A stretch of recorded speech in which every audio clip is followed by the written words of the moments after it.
Sia, Merry Christmas. Merry Christmas po, Ninang. Sia, pumasok ka sa loob. May gagawin pa tayo, di ba? Mama na lang po kay Ninang. Kahit na, pumunta ka na sa loob. Huwag na matigas ang ulo mo. Sige na. Merry Christmas. Merry Christmas po. Merry Christmas. Sige. Since sa pala, nung nakaraampas, nung naano, wala ako napapos sa inaanak ko, nilibig kasi kami ng asawa ko. Alam ko na yun. Taon-taon naman, di ba? Ay, nakakatawa. Para bumati sa inaanak ko. Sige na, nagpupuntahan ka. Punta ka na dito, baka malis ka kasi pupuntahan mo. Hindi na.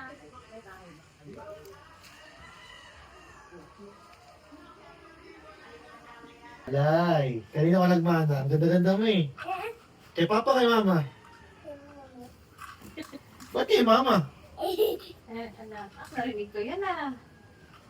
Makalala. Teka lang. Parang problema ka. Kanina, masaya ka paglabas mo.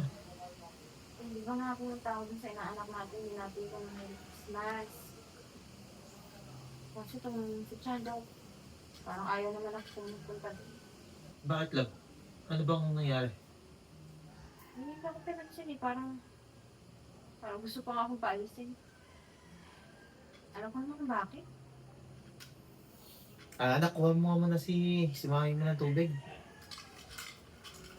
Thank you. Alam kong kaya ganun yung trato niya sa akin kasi wala akong mabigay sa inaanak ko. Wala tayong pamasok. So ano, nasaktan ka? Na-offend ako. Hindi dahil hindi niya ako pinansin, pero yung pamukha niya sa anak niya na parang hindi ako karapat dapat maging ninang dahil ano, wala akong mabigay, wala akong pera. So ba, kausapin ko yan? Huwag na. Hindi natin kailangan paglaban yung respeto doon sa mga ganong klaseng tao. Lang. Siyempre, malapit ka dun sa bata. Alam ko nasasaktan ka. Baka lang pag kinausap, maging maayos sa patungo sa atin.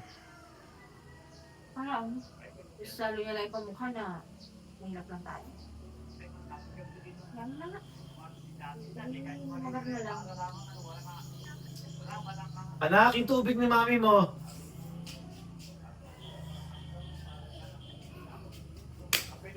Sipag talaga ng anak ko, manang mana sa mama niya, oh. Ate Nene, pabili! Ate Nene! Mars! Uy, Mars! Ano nagkaw dyan? Bibili na ako ng pang-ulam namin, Mars, kasi gutom na yung anak ko. Dad! Oh. Sige, mamaya, magchichismisan muna kami. Wait lang, ah. Talaga? Uy, nga pala. Nagawa ko na sa ginawa mo kahapon kay Virgo, ah. Ba, deserve na yun. Ano, pwede ba sa Pasko? Mano lang? Oo nga. Dapat, pag dumadaan, may pinipigay agad na regalo. Exactly. Pero wala eh. Kaya nga, sabi ko sa bata, Siya, pumasok ka na sa loob. Oh, di ba? Titulad sa akin. Wala pang Pasko, nag-abot na ako agad sa anak mo. Kaya nga, hindi ako nagkamaling piliin kang ninang eh. Ganun ako magalante. Dapat binibigyan agad yung ninaanak. Ba't kasi kinuha mo pa yung ninang? Ang dami-dami lang pwedeng kuning ninang. Istigil ko pa. Hindi naman ako kumuha dun. Si Mama. Si Mama, ako kuha na lang ng ninang. Hindi pa yung mga big time, di ba? Yung marunong magbigay. Kaya nga. Minsan lang sumaya ang bata, tapos hindi mo lang bibigyan yung anak ko. Ba, deserve niya yung hindi ko siya pansinin. Saka masakrapat. Isang beses lang yung Christmas sa isang taon, tapos di mo lang mag-abot. Ano talagang pera? Ilang taon na nga, girl, kaya nga din ako nag-i-expect eh. Naku, bayas ang talaga ng anak mo at si Virgo pa naging ninang.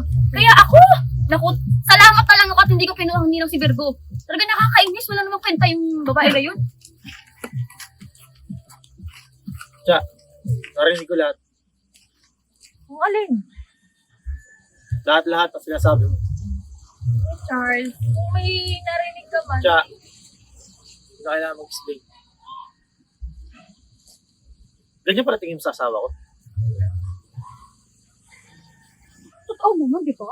Kung sumatalang ako, hindi lang ako yung anak niya. Nagbibigay ako. Sumatalang yung anak ng asawa mo. Hindi man lang mag-abot kahit man lang kung ano man lang maibigay, di ba? Tama. Ano, dekorasyon na lang? Huwag mong personalin. Nagiging practical lang ako. Practical? Siya, binati ka ng asawa ko kahapon, di ba? Hindi mo lang binati yung asawa ko. Eh, anong gusto mong bati ko eh? Hindi nga man lang nag-abot sa anak ko. Baka nakakalimutan mo. Di ba naging mabansa ka? Sino nag-alaga sa anak mo? Di ba yung asawa ko? Laging pagod yung asawa ko. Puyat. Pero ni minsan, di yun dumaing. At di rin humingi sa'yo ng kapalit. Binigay ng asawa ko ang pagmamahal at pag-aalaga sa anak mo. Ngayon, susukatin mo kung magkano nabibigay ng asawa ko tuwing Pasko. Kumari, parang nanunumbat tong asawa ni Virgo. Di ako nanunumbat. Tsaka umasansto ka lang ng konti. Nakalimutan na kung paano tumanaw. Mahirap kami, oo. Pero hindi ko na kailangan paliwanag sa'yo kung anong halaga ng asawa ko.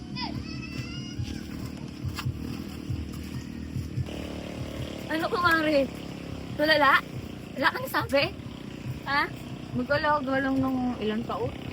Ganun na makapagsalita. Tignan mo nga, sinumbat pa sa'yo. Tama ba yun? Pero, ano, magpapasalamat ako? Hayaan mo yung mga ganung tao. Kung ano ang ampag yun sa buhay natin. Ganun talaga pag mga walang pera, di ba?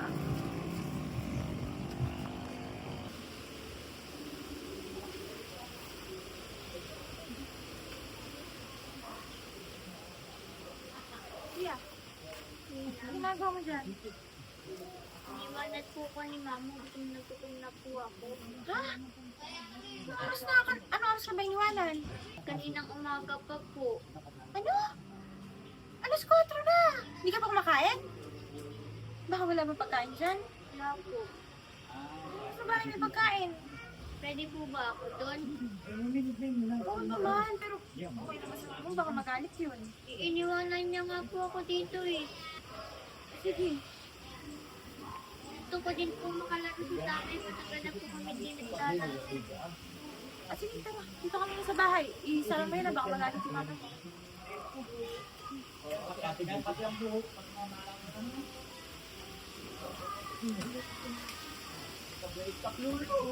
Mukha naman ito inaanak ko. Gutom na ko.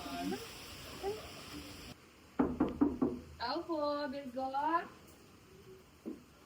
Gia. Virgo. Anak, dito ka pala. Sensya ka na. Pinapunta ko dito sa Lucia kasi ano na daw, yung pagkain niya, gutom na. Yung pinakain ko na. Oo, Virgo, kasi nalimutan ko magluto bago umalis eh. Malilate na ako sa kung sa pupuntahan. Pero salamat pinakain mo anak ko. Mama, ang sarap ng mga ulam nila. Nabusog ako. Talaga? Salamat Virgo Pero wala kasi akong dalang pagkain para naman kahit pa paano. Masuklian ko yung pag-alaga mo sa anak ko tsaka pagpapakain mo dito.